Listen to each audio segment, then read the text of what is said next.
ओम नमो भगवते वासुदेवाय। ओम नमो भगवते वासुदेवाय। ओम नमो भगवते वासुदेवाय। तो आज हम पढ़ेंगे श्रीमद् भागवतम स्कंद 4, नारद तथा राजा प्राचीन बरी की मध्य वार्तालाप, श्लोक क्रमांक 52। नारद उवाच प्रश्नः एवं हि संच्छिन्नः भवतः पुरुषऋषभः अत्र मे वदतः गुह्यं निशामये सुनिश्चितं। नारद उवाच प्रश्न एवं हि संच्छिन्नो भवता पुरुषर्षभः अत्र मे वदतो गुह्यं निशामय सुनिश्चितम्। शब्दार्थ, अनुवाद एवं तात्पर्य। कृष्ण कृपा मूर्ति अभय चरणारविंद भक्तिवेदांत स्वामी श्रील प्रभुपाद जी के द्वारा। शब्दार्थ। नारद उवाच, नारद ने कहा। प्रश्न, प्रश्न। एवं, इस प्रकार। ही, निश्चय ही। संच्छिन्नः, उत्तरित। भवतः, तुम्हारा। पुरुष ऋषभः, हे श्रेष्ठ पुरुष। अत्र, यहाँ। मैं वदतः, मैं जिस तरह कह रहा हूँ। गुह्यम, रहस्यपूर्ण, गुप्त। निशामय, सुनो। सुनिश्चितम, भली भांति निश्चित किया। अनुवाद। महर्षि नारद ऋषि ने आगे कहा, हे महापुरुष, तुमने जो कुछ मुझसे पूछा है मैंने उसका समुचित उत्तर दे दिया है। अब एक अन्य आख्यान सुनो जो साधु पुरुषों द्वारा स्वीकृत है तथा अत्यंत गुह्य है। तात्पर्य। श्री नारद मुनि स्वयं ही राजा प्राचीन बरिष्मान के गुरु का कार्य कर रहे हैं। नारद की यह आंतरिक इच्छा थी कि राजा उनके उपदेशों से तुरंत सभी कर्मकांड बंद कर दे और भक्ति करने लगे, किंतु सब कुछ समझते हुए भी राजा अपने कार्यों को बंद करने के लिए तैयार न था। जैसा कि अगले श्लोकों में स्पष्ट हो जाएगा, राजा अपने पुत्रों को बुलाने वाला था जो तपस्या करने के लिए घर से दूर गए हुए थे। उनके लौटने पर वह उन्हें राज्य सौंपकर घर छोड़कर बाहर जाना चाहता था। अनेक लोगों के साथ ऐसा ही होता है। वे प्रामाणिक गुरु बनाकर उसकी बातें सुनते हैं, किंतु जब गुरु कहता है कि घर छोड़कर भक्ति करो तो वे हिचकिचाते हैं। गुरु का यह कर्तव्य है कि शिष्य को तब तक उपदेश देता रहे जब तक उसकी समझ में ना आ जाए कि यह भौतिकतावादी जीवन शैली अर्थात कर्मकांड तनिक भी लाभप्रद नहीं है। वास्तव में मनुष्य को प्रारंभ से ही भक्ति करनी चाहिए, जैसा कि प्रहलाद महाराज ने उपदेश दिया है। कौमार आचरेत प्राज्ञो धर्मान भागवतम नीहा। श्रीमद् भागवतम 7:6-1। वेदों के सभी आदेशों के अनुसार हमें समझ लेना चाहिए, जब तक हम कृष्ण चेतना तथा भक्ति ग्रहण नहीं करते हम इस संसार में भौतिक कर्मों में अपना समय व्यर्थ गवाते रहते हैं। इसलिए नारद मुनि ने एक अन्य वृत्तांत सुनाने का निश्चय किया, जिससे राजा गृहस्थी को त्याग सके। ओम ज्ञानतिमिरन्धस्य ज्ञानंजनं शलाकया चक्षुरुन्मिलितं येन तस्मै श्री गुरुवे नमः। श्री चैतन्य मनोभीष्टं स्थापितं येन भूतले स्वयं रूप कदा मह्यं ददाति स्वापदान्तिकम्। वन्देऽहं श्रीगुरोश्रीयुतपदकमलं श्रीगुरून् वैष्णवांश्च श्रीरूपं साग्रजातं सगणरघुनाथान्वितं सजीवम् साद्वैतं सावधूतं परिजनसहितं कृष्ण चैतन्य देवम श्री राधा कृष्ण पादान सहग ललिता श्री विशाखान विथांश्च नमा ओम विष्णुपादाय कृष्ण पृष्ठाय भूतले श्रीमते भक्ति वेदांत स्वामी निति नामिने नमस्ते सारस्वते देवे गौरवाणी प्रचारणे निर्विशेष शून्यवादी पाश्चात्य देशे तारणे जय श्री कृष्ण चैतन्य प्रभु नित्यानंद श्री अद्वैत गदाधर शिवासादि गौर भक्त वृंद हरे कृष्णा कृष्णा कृष्णा हरे हरे हरे राम राम राम हरे हरे हरे कृष्णा। तो ये श्लोक क्रमांक 52 जो है वो प्रारंभ हो रहा है नारद उवाच, जबकि इससे पहले नारद मुनि ही श्लोक बोल रहे हैं।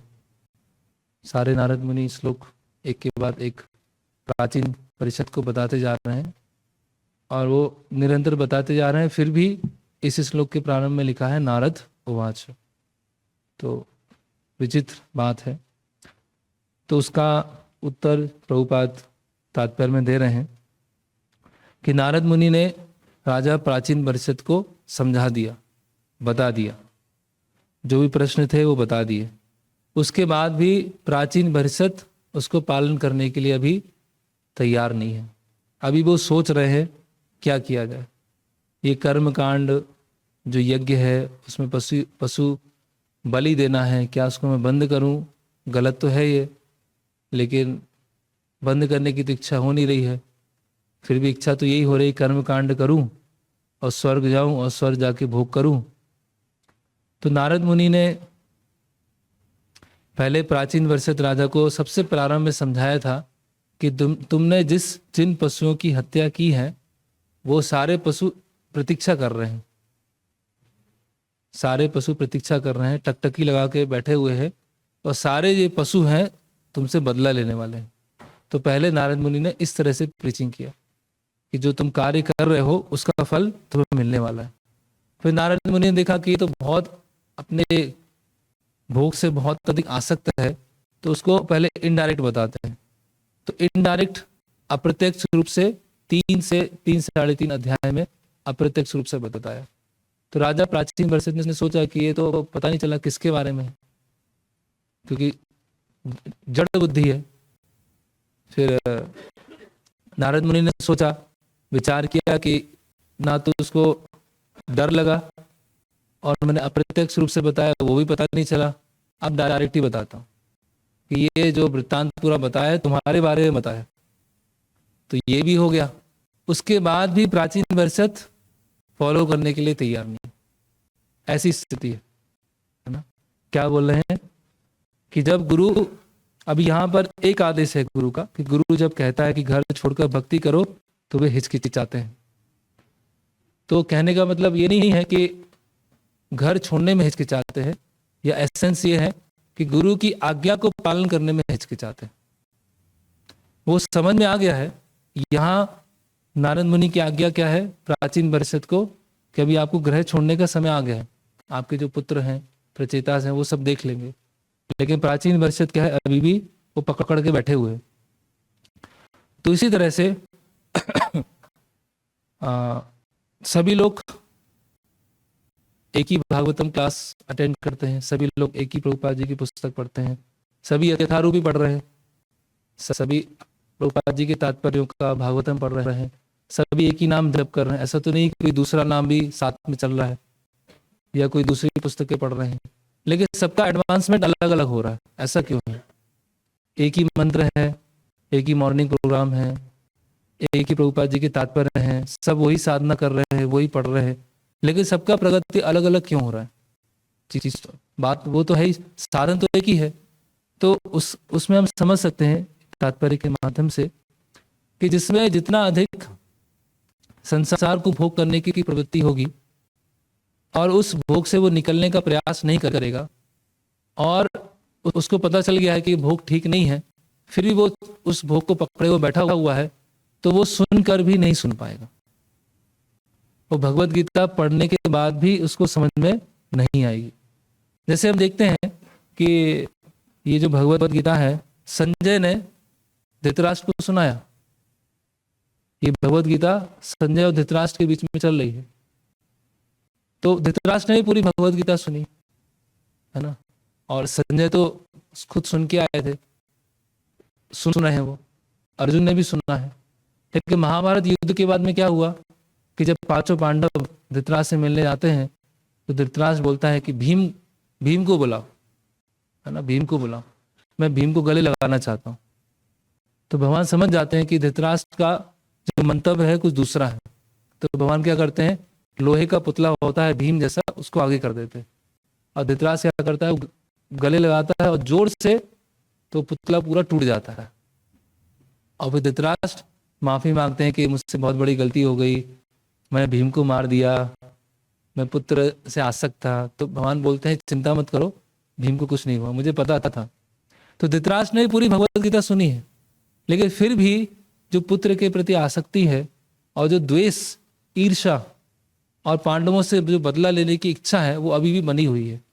तो कहने का मतलब क्या है कि शास्त्र पढ़ना है, शास्त्रों का श्रवण करना है, लेकिन हमें खुद का अवलोकन भी करना होगा कि क्या हम जो शास्त्र पढ़ रहे हैं और सुन रहे हैं, हमारा वास्तव में एडवांसमेंट हो रहा है या नहीं हो रहा है, या हम गुरु की आज्ञा को मानने के लिए तैयार हैं या नहीं है, या गुरु की आज्ञा को मानने में हम हिचकिचा तो नहीं रहे हैं। तो इस पर डिपेंड करेगा। जिसका हृदय जितना शुद्ध है वो इंस्ट्रक्शन को उतना जल्दी कैच करता है। हम देखते हैं नारद मुनि ने दक्ष प्रजापति के पहले 10,000 पुत्रों को और 1,000 पुत्रों को समझाया। तो 10,000 पुत्रों को क्या समझाया, एक श्लोक समझाया।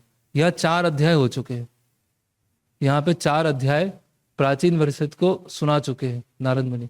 4 अध्याय में कम से कम 100 श्लोक होंगे, 100 से 125 श्लोक होंगे। तो नारद मुनि राजा प्राचीन वर्षित को 100 से 125 श्लोक सुना चुके हैं, फिर भी राजा प्राचीन वर्षित छोड़ने के लिए तैयार नहीं, फिर भी वो नारद मुनि का सुनने के लिए तैयार नहीं। और वहां पर हरेशस जो हैं उनको एक श्लोक सुना दिया, उसमें वो तैयार हो गए, हाँ नारद मुनि बता रहे हैं और ऐसा भौतिक संसार है, ऐसा समय है और हमें अभी ब्रह्मचर्य व्रत का पालन करना। तो इसको बोलते हैं आध्यात्मिक शुद्धता, है ना, प्योरिटी इज द फोर्स। तो सुनते तो सब हैं, माला तो सभी करते हैं, लेकिन किस भावना से कर रहे हैं, किस एटीट्यूड से कर रहे हैं, किसको कितना असर पड़ रहा है। किसी के जीवन में बहुत जल्दी चेंज आ रहा है और किसी के जीवन में 10 साल हो गए हैं तो भी गाड़ी घसीट रहे हैं, आगे बढ़ ही नहीं रही है ना। तो वो प्रसिद्ध उदाहरण श्रील भक्ति सिद्धांत श्री ठाकुर बोलते हैं कि जो एक बार किसी गांव में विवाह उत्सव था, तो सारे बाराती एक नाव में बैठ के जा रहे थे। तो बंगाल में नदियाँ और गंगा की अलग अलग बहुत शाखाएं हैं, तो जो नाव से बहुत अधिक वहाँ पर ट्रांसपोर्टेशन होता है, लोग जाते हैं। तो नाव में बैठे हुए थे, तो रात का समय था, वो नाव खेते जा रहे हैं और सुबह देखा तो नाव उधर ही है, आगे बढ़े ही नहीं। तो सब सोचने लगे क्या हुआ, नाव आगे बढ़ी क्यों नहीं। तो जो खेने वाला उसने बताया कि मैं लंगर निकालना भूल गया। तो पूरे रात भर खेते रहे लेकिन लंगर नहीं निकाला, तो नाव वहीं की वहीं है। तो ऐसे ही हम श्रवण कीर्तन कर रहे हैं, सेवा कर रहे हैं, करते जा रहे हैं। 5 साल हो गया, 8 साल हो गया, 10 साल हो गया, पता चला उधर ही है, कुछ लग ही नहीं रहा कि एडवांसमेंट हुआ है।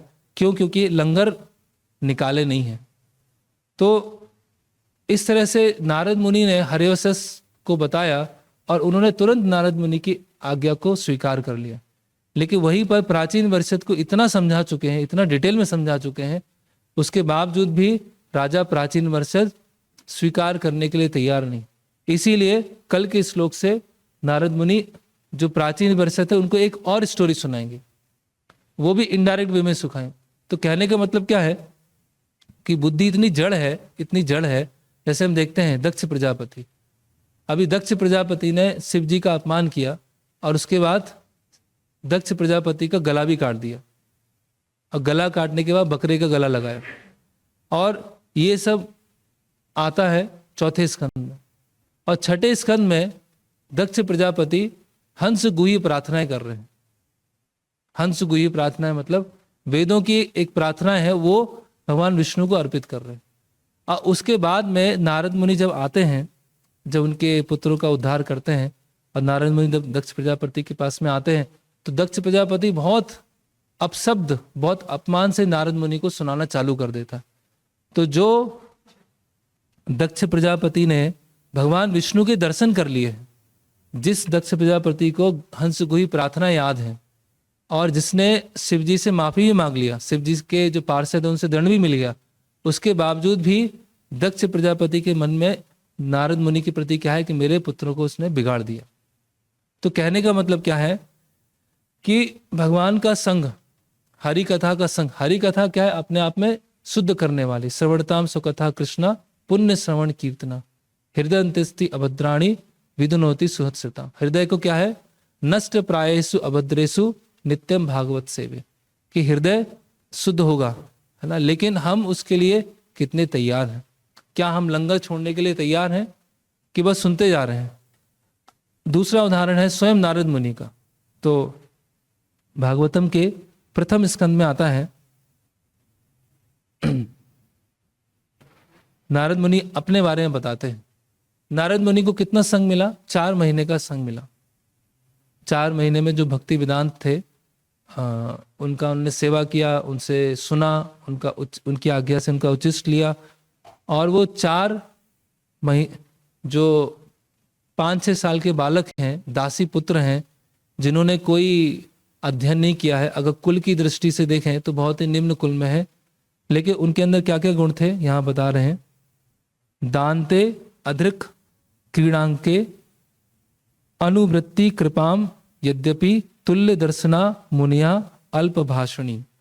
तो यहाँ बता रहे हैं कि मैं सेल्फ कंट्रोल था, दांत इंद्रिया और मन का निग्रह किया था, मुझे खेल के प्रति कोई आसक्ति नहीं थी, क्रीड़ा खेलने के लिए नहीं आता था, है ना, मैं बिल्कुल भी चंचल नहीं था और आवश्यकता से अधिक बातचीत नहीं करता था। तो प्रभुपाद आगे के तात्पर्य में लिखते हैं कि एक साधक को पूर्णता प्राप्त करने के लिए ये सारे गुण बहुत आवश्यक है। दान्ते मतलब इंद्रियां और मन पे निग्रह।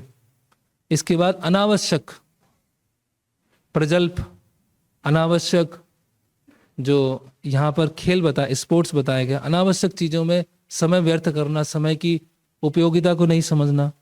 और चंचलता, मन की चंचलता, है ना, बाहर से हो सकता है शांत है लेकिन मन बहुत चंचल है, और जितना आवश्यक है उतना वो बोलते थे।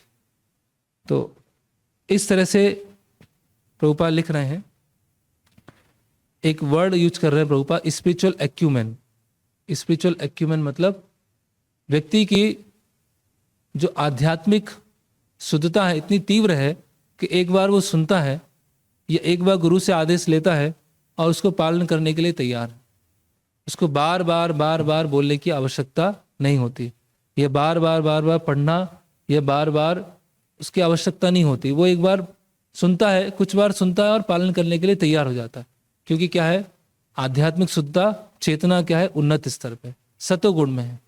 तो जितना चेतना रजोगुण और तमोगुण में होगी उतना आदेश समझ में आएगा ही नहीं।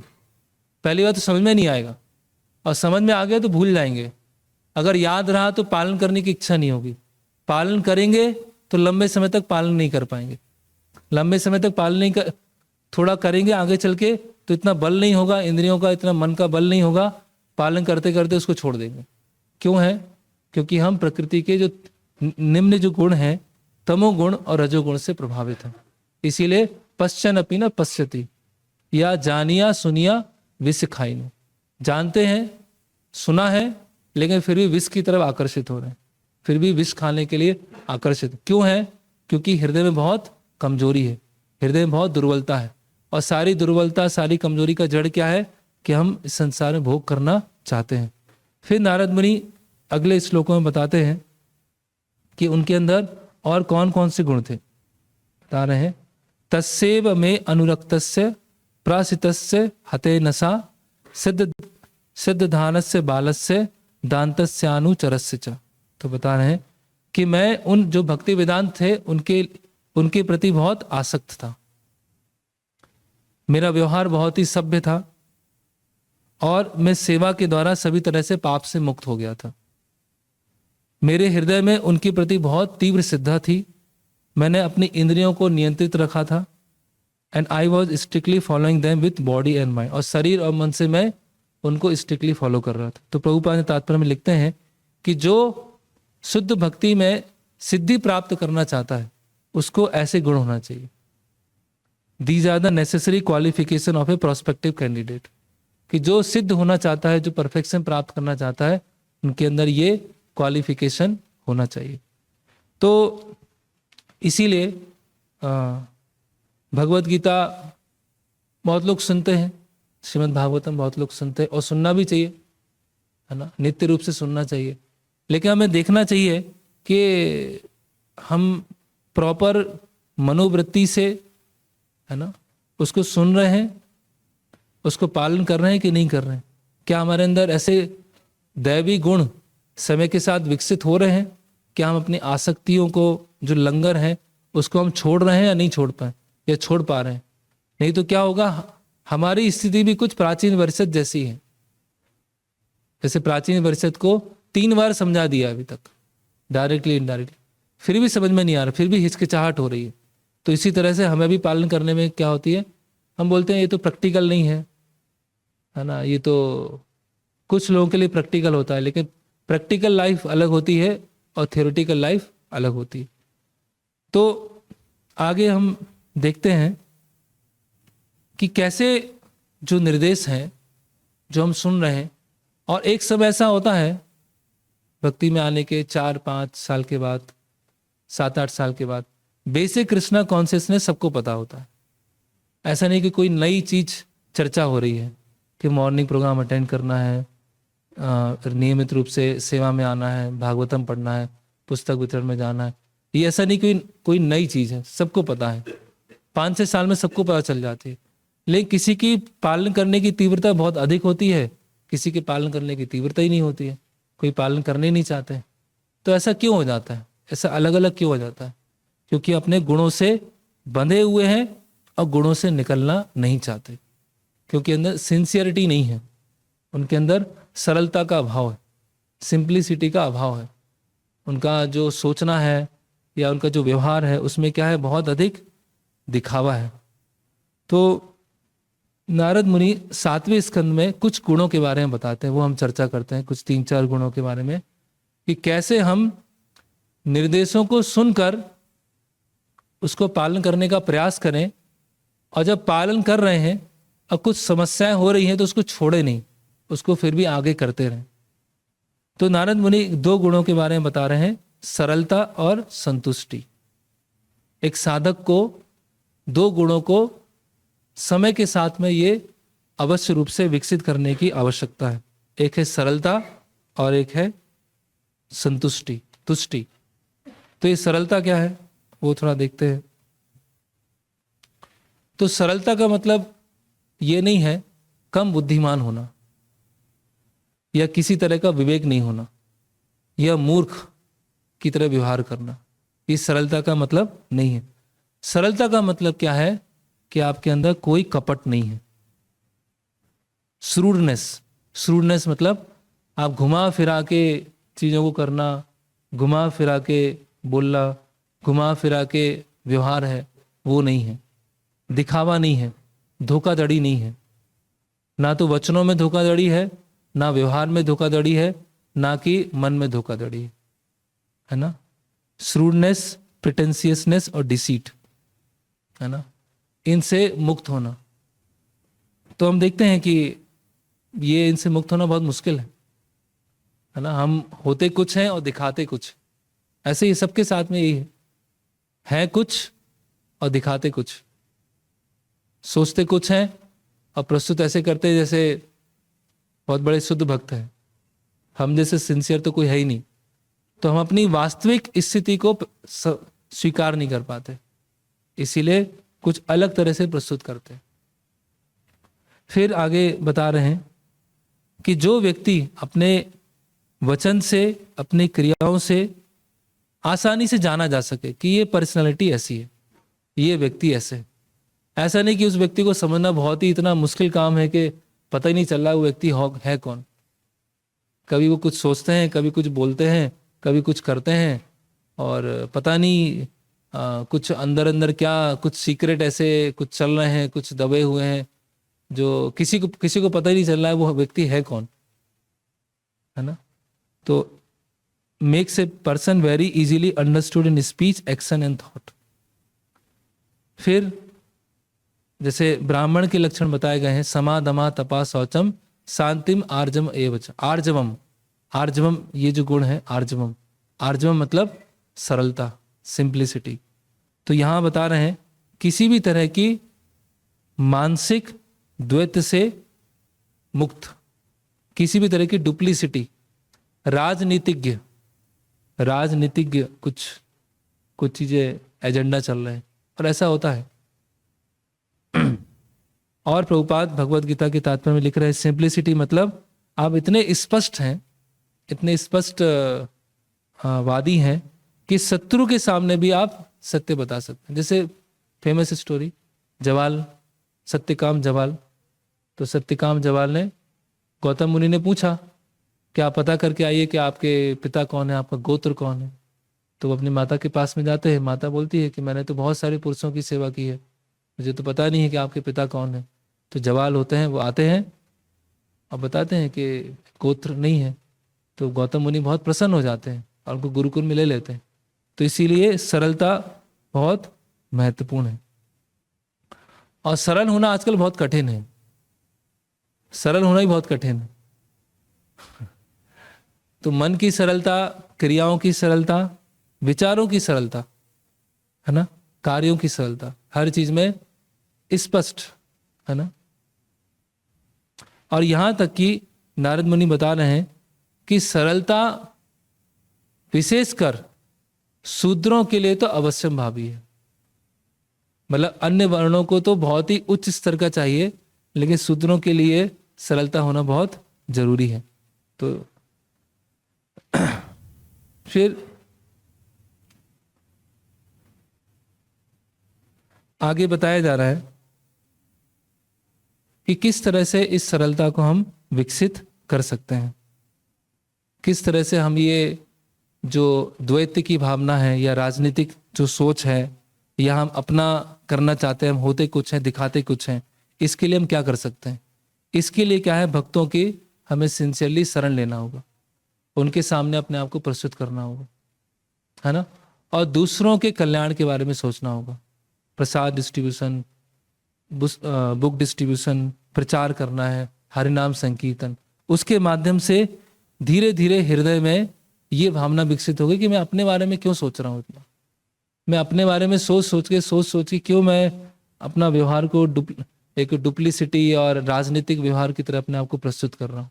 संसार में कृष्ण भावनामृत की कितनी बड़ी कमी है, उसको फैलाने में सोचना चाहिए, ना कि अपने जो पर्सनल एजेंडाज हैं उसको पूरा करने के लिए हमें इतना विचार करना चाहिए।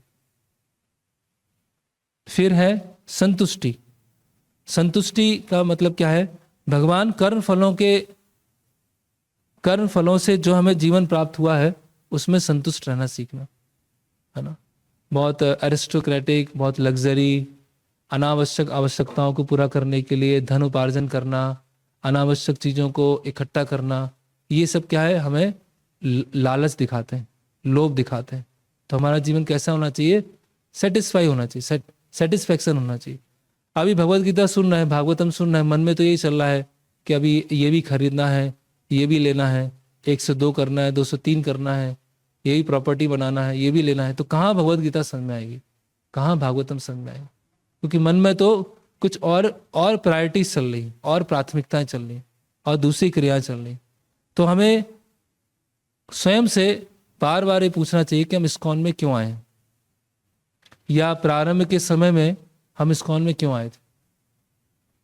तो जिस उद्देश्य से इस्कॉन में हम आए थे प्रारंभ के समय में, क्या वो भी उद्देश्य आज भी वही है, क्यों आए हम, श्रील प्रभुपाद जी के शरण में क्यों आए थे, प्रभुपाद जी की मूवमेंट में क्यों जुड़े, किस उद्देश्य से जुड़े, या वो उद्देश्य अभी भी वही चल रहा है या उद्देश्य कुछ बदल चुका है ना।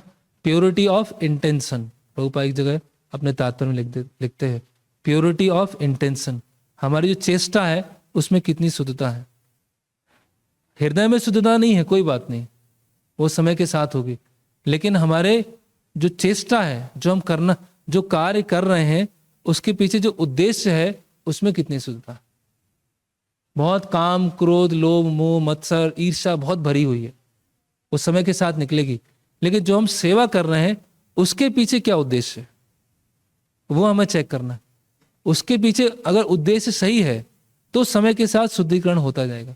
अगर सेवा जो कर रहे हैं उसके पीछे उद्देश्य सही नहीं है और कुछ उद्देश्य है, कुछ अल्टीरियर मोटिव्स हैं, तो क्या होगा, सेवा करने के बाद भी, अध्ययन करने के बाद भी सब कुछ बर्डन लगेगा और फिर उसे पालन करने की इच्छा नहीं होगी।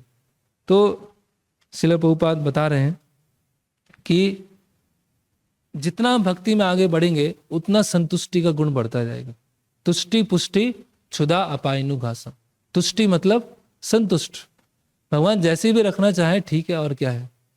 कितने समय का जीवन है, कितने समय का जीवन, ब्रह्मा जी के सामने, देवी देवताओं के सामने कितने समय का जीवन, कुछ क्षण का जीवन है। उस क्षण के जीवन में हम कितना कितना सोच रहे हैं। इसने मुझे 1 महीने पहले ये बोल दिया था, उसने, पड़ोसी ने मुझे 1 साल पहले ये बोला था, मैं सेवा में आया था तो उसने मुझे ऐसा कर दिया था, मैं ये चीजें कैसे इकट्ठा करूंगा, कहाँ कहाँ किस किस किस चीज में लगे हुए हैं, क्या क्या चीजें सोच रहे, इसीलिए रुचि नहीं आ रही है, श्रवण कीर्तन में रुचि नहीं आ रही, सेवा में रुचि नहीं आ रही, क्योंकि मन को बहुत जगह फैला के रखा है, मन को बहुत जगह, अलग अलग जगह फैला के रखा, क्योंकि हमारे अंदर संतुष्टि नहीं है। हम सोच नहीं रहे कि भगवान ने जो कुछ दिया है मेरे कर्म फलों के अनुसार ठीक है, और मुझे और अधिक इकट्ठा करने की आवश्यकता नहीं है। तो ये संतुष्ट होना और सरल होना, ये बहुत ही कठिन है, बहुत कठिन है ना। तो सरलता और संतुष्टि, ये क्या है, मन की तपस्या है। भगवान भगवद गीता में बोलते हैं ये मन की तपस्या है ना, सिंपल होना। फिर आगे बता रहे हैं कि विशेषकर जो ब्राह्मण है और शूद्र, इनके लिए, 2 लोगों के लिए तो सरल और संतुष्ट होना बहुत ही आवश्यक है। कि ब्राह्मण जो है डायरेक्ट भगवान के ऊपर निर्भर है, और शूद्र हैं जो उच्च वर्णों के ऊपर निर्भर। अगर उनके ऊपर सरलता और संतुष्टि की भावना नहीं होगी तो वो कभी आगे बढ़ नहीं पाएंगे। फिर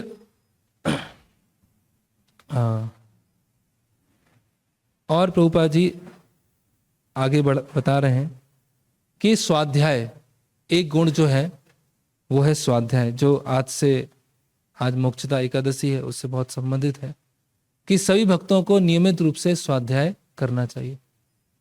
अगर नियमित रूप से स्वाध्याय नहीं कर रहे हैं, है ना, स्वाध्याय करने से प्रभुपाद बता रहे हैं कि बहुत सारे अलग अलग क्वालिटीज, अगर हम स्वाध्याय नहीं कर रहे हैं तो पहले जो हमने सुना है या पहले जो पढ़ा है वो रह नहीं पाएगा, वो हृदय में रह नहीं पाएगा। जैसे एक मटका है, मटके में अगर छोटा सा छेद हो गया है तो मटके में पानी भर दिया, लेकिन वो छेद से पानी थोड़ा थोड़ा करके निकलता रहेगा, और कुछ समय के बाद क्या होगा, पूरा पानी निकल जाएगा। इसीलिए जो नियमित रूप से स्वाध्याय नहीं कर रहे हैं, नियमित रूप से अध्ययन नहीं कर रहे हैं, तो ये अनुभव करेंगे कि जो उन्होंने पहले सुना था या जो उन्होंने पढ़ा था अभी धीरे धीरे भूल रहे हैं। उनकी जो सोचने में, जीवन को कैसे आगे ले जाना है, कैसे सेवा करना है, उसमें उनकी स्पष्टता धीरे धीरे कम हो रही है।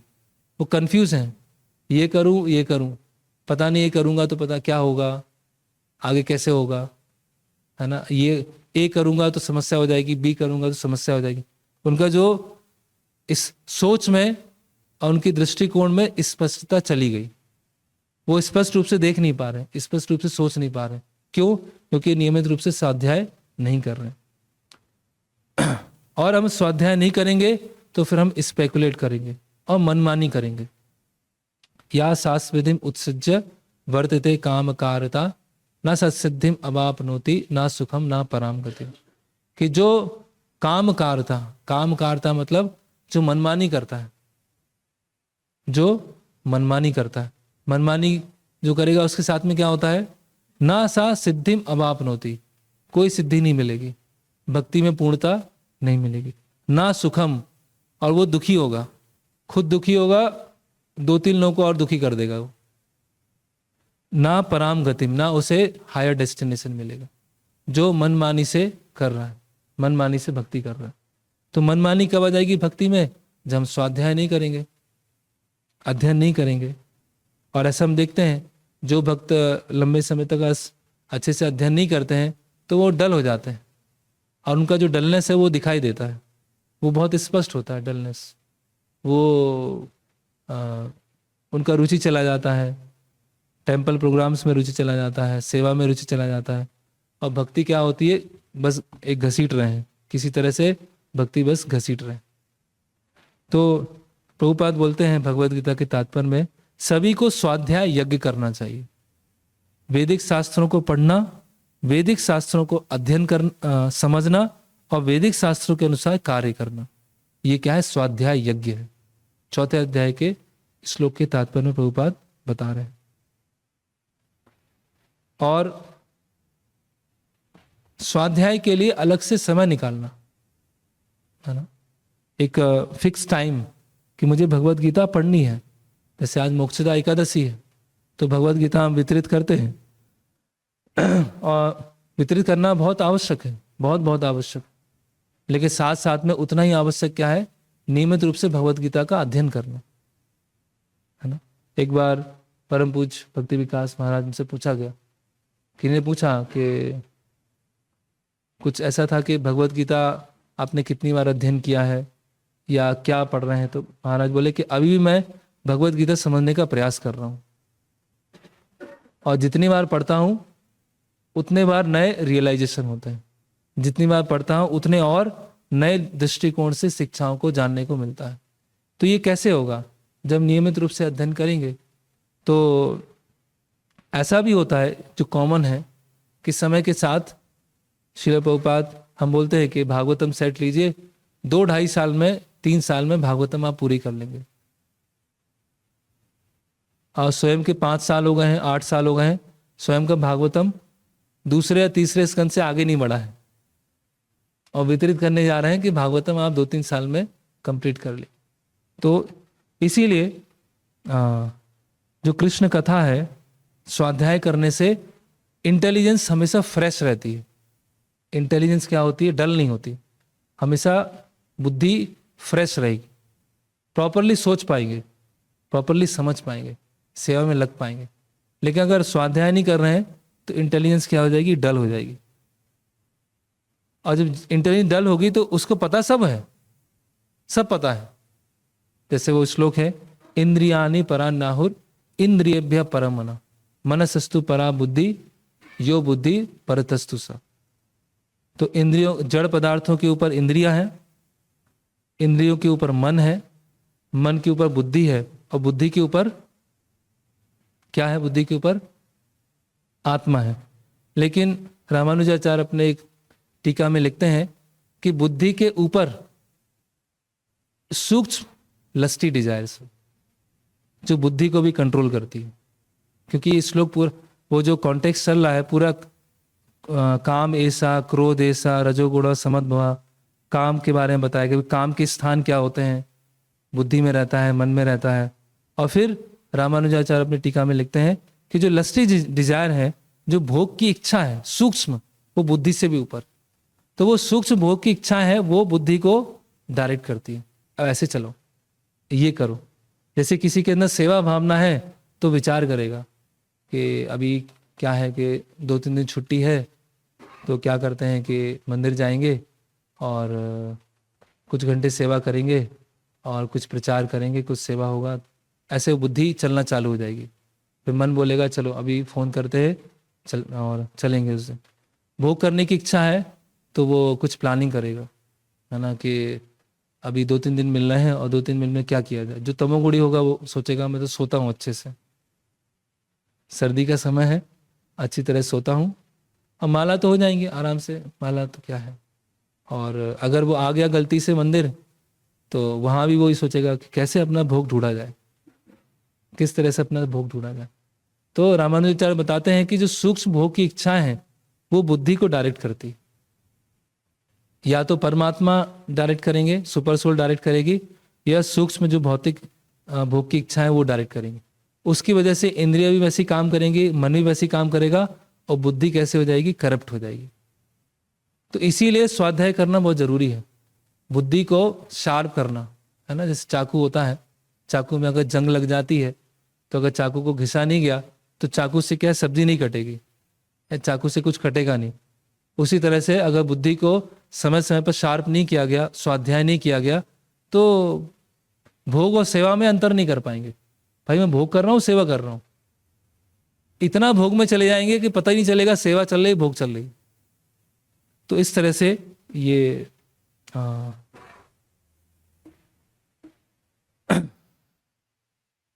और प्रभुपाद यहाँ बता रहे हैं कि श्रीमद् भागवतम, कृष्णा बुक, श्री चैतन्य चरितामृत, और यहाँ पर परम पूज्य शिवराम स्वामी महाराज अपनी पुस्तक में लिख रहे हैं प्रभुपाद लीलामृत या श्रील प्रभुपाद के जो पास्ट टाइम्स हैं उनको नियमित रूप से पढ़ना, है ना।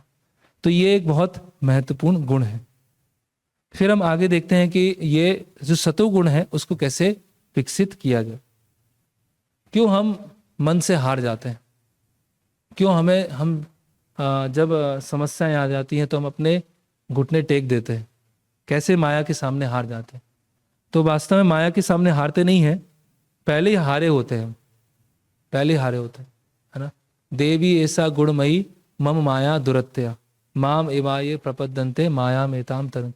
क्योंकि हमने शरणागति नहीं ली है, शरणागति ली है एक ऑफिशियल लेवल पर शरणागति ली। तो अभी हम देखते हैं कि कैसे सतोगुण का विकास किया जाए। तो अब समझ में आ गया है कि हमारी भी स्थिति कुछ प्राचीन विरसत जैसी है कि सुन रहे हैं, समझ रहे हैं, सही है, लेकिन फिर भी वो बल नहीं मिल पा रहा है, वो हिचकिचाहट हो रही है, फिर भी कर नहीं पा रहे। तो क्या कारण है? तो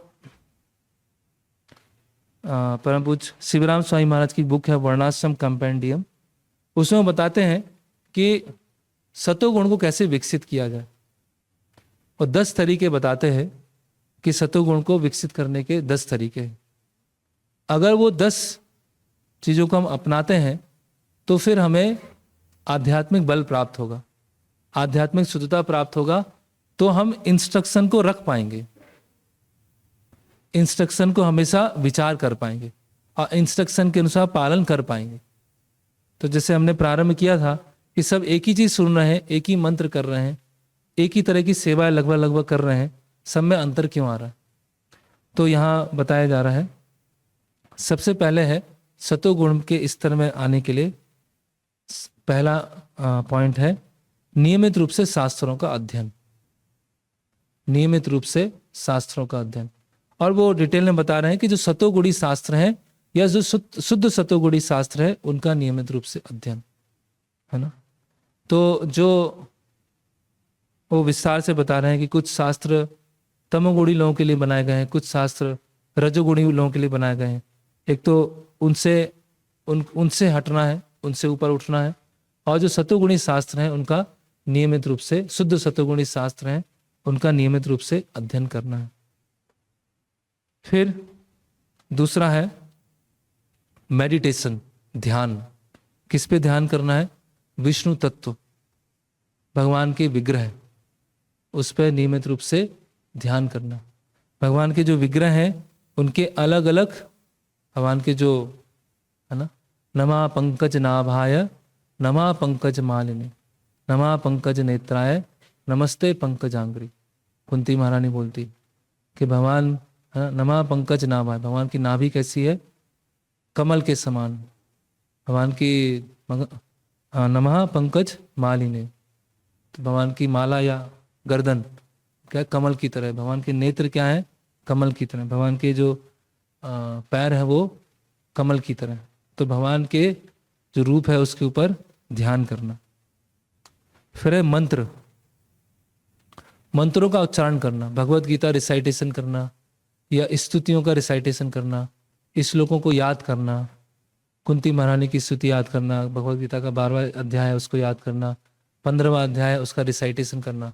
तो मंत्रों को रिसाइटेशन करने से एक तो हम हरे कृष्ण महामंत्र तो करते ही हैं, और साथ साथ में स्तुतियों को रिसाइट करना या पाठ, जैसे ट्रेडिशनली पाठ करते हैं, है ना, तो श्लोकों को रिसाइट करने से, स्थितियों को रिसाइट करने से सतोगुण क्या है, शुद्ध सतोगुण में आया जा सकता है। फिर है अपने परिवार वालों के साथ कैसे संग रखना, है ना, परिवार वालों के प्रति क्या होना है, यहां बता रहे हैं। जो सोशल रिस्पॉन्सिबिलिटीज हैं या फैमिली रिस्पॉन्सिबिलिटी कैसे करना है।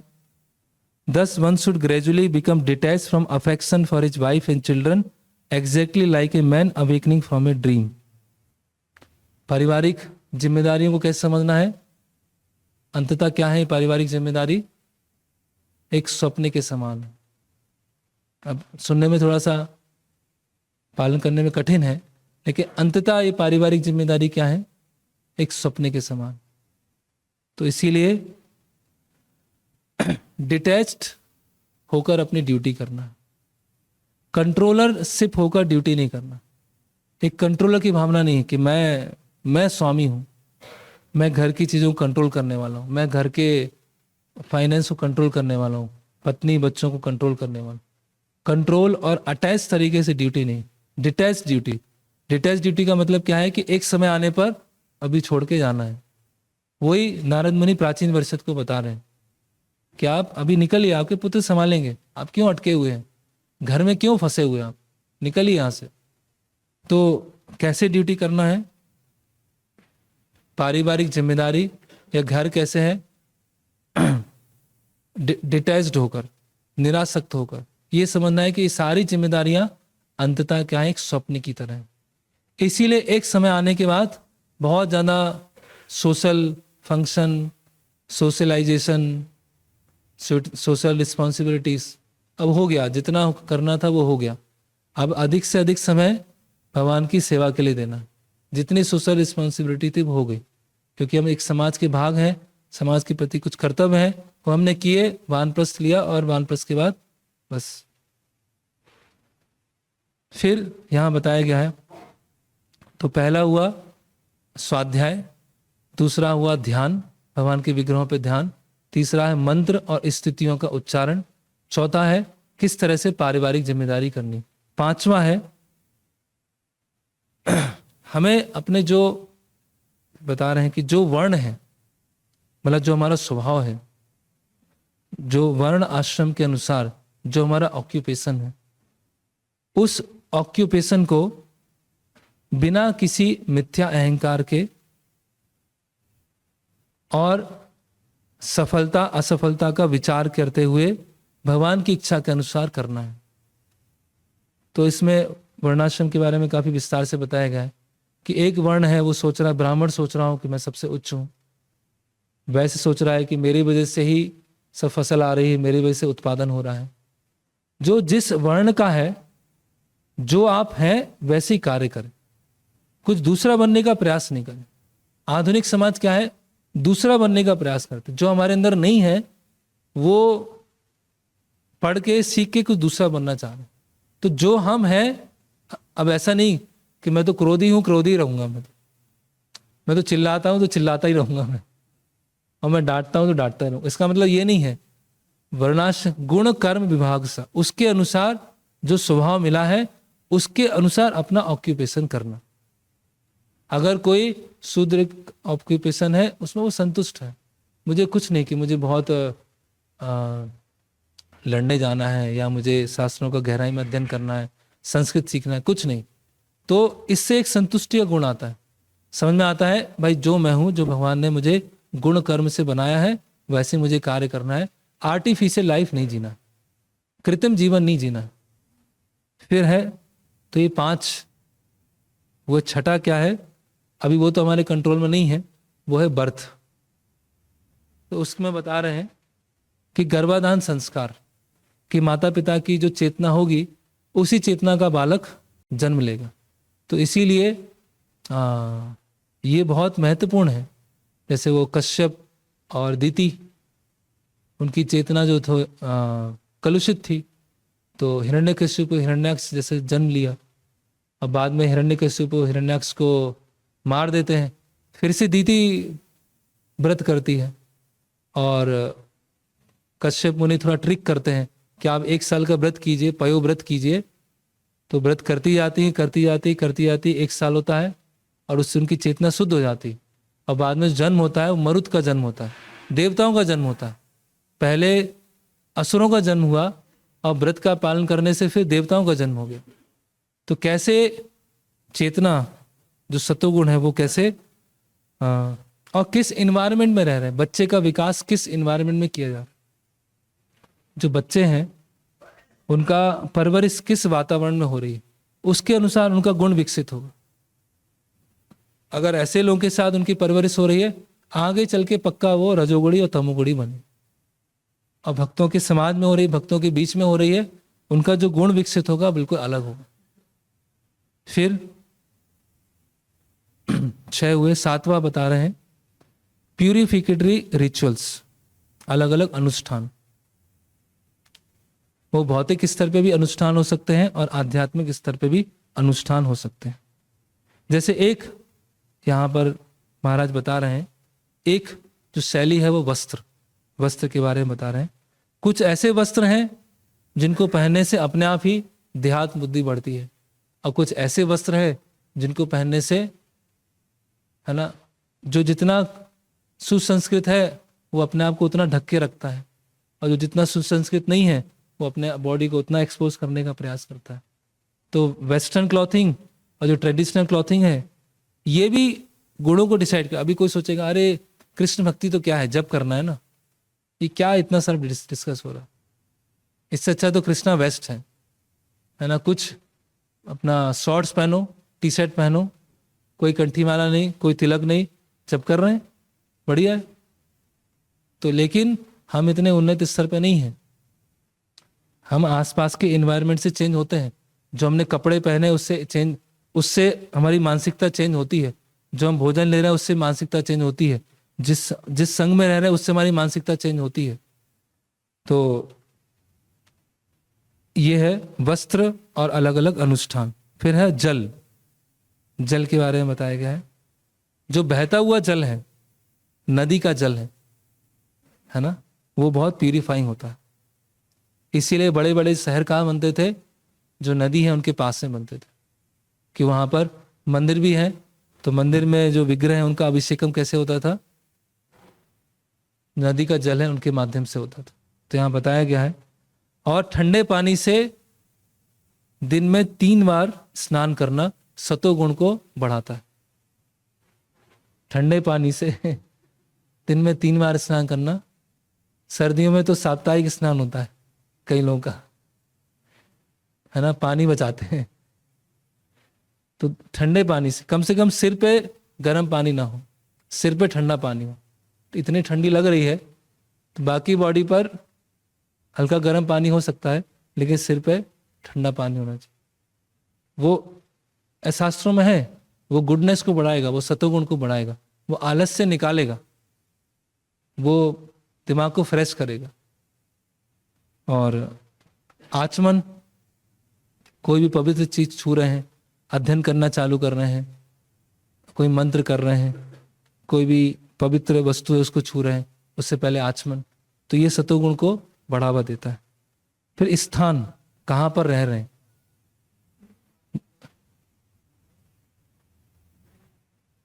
यह है नंबर 9, स्थान।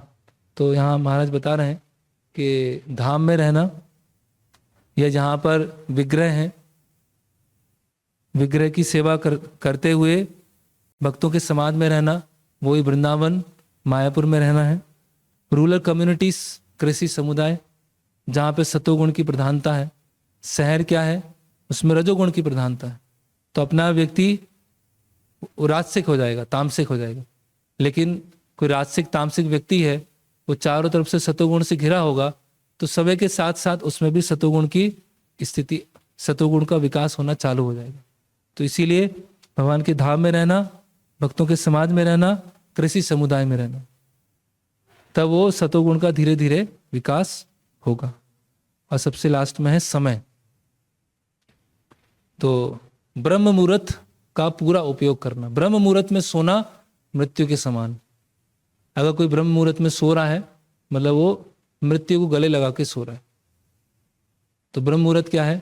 सूर्योदय के करीब 1.5 घंटे पहले ब्रह्म मुहूर्त प्रारंभ हो जाता है। तो ब्रह्म मुहूर्त में जागे रहना, ब्रह्म मुहूर्त में जो आध्यात्मिक क्रिया है उसके प्रति सजग रहना, तो उस टाइम को यूटिलाइज करने से सतोगुण का विकास होगा। तो यहाँ बताया जा रहा है कि जो सुबह उठने के लिए सीरियस नहीं है, वो सुबह उठना उसको अच्छा नहीं लगता है, मतलब भक्ति के लिए सीरियस नहीं। प्रभुपाद बिल्कुल सरल भाषा में बोल रहे हैं, जो सुबह जल्दी नहीं उठ सकता है वो आध्यात्मिक जीवन के लिए सीरियस नहीं है, एकदम प्लेन। तो जो ब्रह्म मुहूर्त में उठकर साधना करना उसके लिए उत्सुक नहीं है ना, उसके लिए उसके अंदर उसकी ईगरनेस नहीं है, वो बता रहा है कि वो रजोगुण और तमोगुण के प्रभाव में। तो ये 10 चीजें हैं, अगर इन 10 चीजों का हम पालन करेंगे, 9 तो हमारे हाथ में ही है, तो 10 चीजों का जो गृहस्थ भक्त हैं, आगे आने वाली जो पीढ़ी है उनके लिए, तो ये 10 चीजें जो है उसका अगर हम पालन करेंगे नियमित रूप से, तो पक्का है कि धीरे धीरे हम सतोगुण में आएंगे। और सतोगुण में आने का एक उद्देश्य क्या है कि जो हमने सुना है, जो हमने पढ़ा है, उसको पालन करने की क्या मिलेगी? शक्ति मिलेगी, उसको पालन करने का बल मिलेगा। हिचकिचाएंगे नहीं, जैसे यहाँ प्राचीन वर्षत हिचकिचा रहे, पता है फिर भी नहीं कर रहे, पता है फिर भी इच्छा नहीं हो रही। ऐसा क्यों होता है? वो इसीलिए होता है क्योंकि नीचे के गुण हमको पकड़ के रखे हुए। तो इसलिए आज श्रीमद् भगवद गीता आविर्भाव दिवस है, मोक्षदा एकादशी है। तो भगवान ने भगवद गीता हम सबके लिए, प्रभुपाद जी बोलते हैं कि अर्जुन को एक माध्यम बनाया, अर्जुन को मोहित किया, अर्जुन विषाद योग, अर्जुन को मोह में डाला जिससे वो बहुत दुखी हुए, और किसी लिए आगे आने वाली जो मानवता है उसके लिए भगवद गीता छोड़ के जाए, जिससे वो अध्ययन कर सकें। तो इसीलिए भक्तों को भी नियमित रूप से भगवद गीता का अध्ययन करना चाहिए, उसका प्रचार करना चाहिए। और ऐसा नहीं कि जब हमने प्रभुपाद जी की पुस्तकें कई बार पढ़ लिया है तो भगवद गीता तो बहुत बेसिक है, ये तो नए लोगों के लिए। अब तो हम आचार्यों की पुस्तकें पढ़ेंगे, विदग्ध माधव, ललित माधव, पद्यावली, वो हम पढ़ेंगे। भगवद गीता तो नए लोगों के लिए है ना। तो महाराज का एक लेक्चर है राधाष्टमी पर, भगवद गीता का पहला अध्याय पहले श्लोक पे लेक्चर, राधाष्टमी के दिन, bread and butter on Radhashtami. क्योंकि हम उसको जो पहले हमारी जो बीमारी है उससे निकले, कि कहाँ पहुंचना है वो उसके बाद प्रश्न है। कोई जेल में बैठा हुआ है और पूरे शहर के बारे में सोच रहा है, वहाँ कितना अच्छा स्विमिंग पूल है, वहाँ पे कितना अच्छा पार्क है, वहाँ मैं घूमने जाऊँगा, मॉल में शॉपिंग करने जाऊँगा। भाई पहले ये सोच के जेल से कैसे निकलना है, पहले ये सोच, ये मत सोच के शहर में जाके मैं एंजॉय करूँगा। पहले कर्तव्य है जेल से अपने क्रिमिनल मेंटेलिटी को स्वीकार करना। इसीलिए भगवद गीता को नियमित रूप से अध्ययन करना, और ये जो 10 विषय हैं जो सतोगुण में आने के लिए हमें हेल्प कर सकते हैं, उसको यथासंभव पालन करने का प्रयास करना। हरे कृष्णा कृष्णा कृष्णा हरे हरे, हरे राम राम राम हरे हरे। किन्हीं का कोई प्रश्न है कुछ?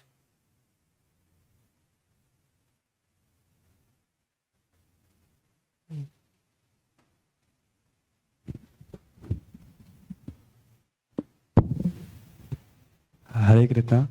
मेरा प्रश्न ये है कि हमें जीवन में निर्णय कैसे लेना है, क्योंकि हमारे निर्णय ही हमें बनाते हैं, ये मेरा मानना है, मेरा अनुभव कहता है। तो भगवद गीता पढ़िए रेगुलरली, हरे कृष्ण महामंत्र जप कीजिए, उससे आपको पता चलेगा कैसे निर्णय लेना है। मैंने भगवद गीता नियमित रूप से पढ़िए, हरे कृष्ण महामंत्र का जप कीजिए, उससे आपको स्पष्ट होगा क्या निर्णय लेना है।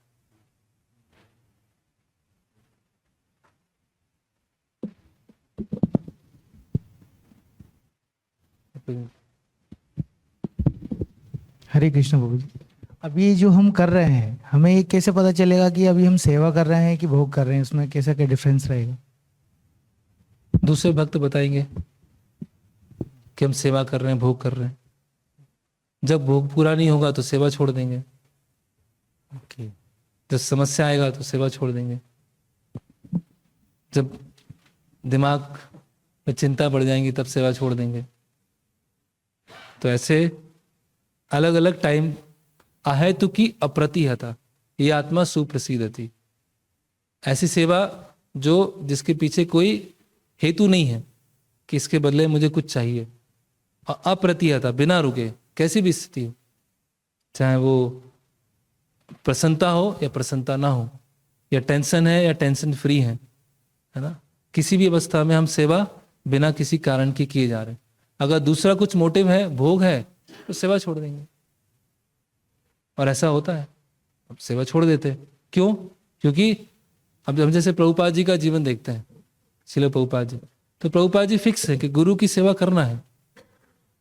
अभी कोई उत्साह दे रहा है, नहीं दे रहा है, कोई सपोर्ट कर रहा है, नहीं कर रहा है, कोई अमेरिका जाने के बाद उसका पत्र का उत्तर दे रहा है, नहीं दे रहा है, उससे कुछ नहीं, उससे अप्रभावित। बस जो गुरु की इच्छा है उसको पूरा करने के लिए प्रयास करना। हेल्थ कंडीशन ठीक है या नहीं है, तो जितना बन रहा है उतना प्रयास कर रहे हैं। तो सेवा और भोग को कैसे समझेंगे? हमें भी बीच बीच में समझ में आएगा, अरे यार मैं तो सेवा किया, मैं तो अपने बारे में सोच रहा था कि मेरी वाहवाही कैसे हो। भगवान हमें भी सुपर सोल के द्वारा इंडिकेशन देते रहेंगे, या मैंने अच्छे से सेवा नहीं किया, अनावश्यक क्रोध कर दिया, या मैं ऐसा क्यों सोचता हूँ कि जैसे मैं सेवा करना चाहता हूँ वैसी सेवा हो, दूसरों की क्यों नहीं सुन पाता हूँ। तो ऐसे हमें खुद भी होगा, लेकिन हमारा मिथ्या अहंकार उसको बंद कर देता है। और फिर ऐसी परिस्थितियां बनेंगी, उस परिस्थितियों में कुछ खिटपिट हुआ, अरे नहीं करना सेवा, हो गया बस, नहीं करेंगे सेवा, ऐसा होता है। तो वो समझ में आ जाएगा कि हम भोग के लिए सेवा कर रहे हैं या सेवा के लिए सेवा कर रहे हैं। हरे कृष्ण। एक मिनट, वृंदावन चलते।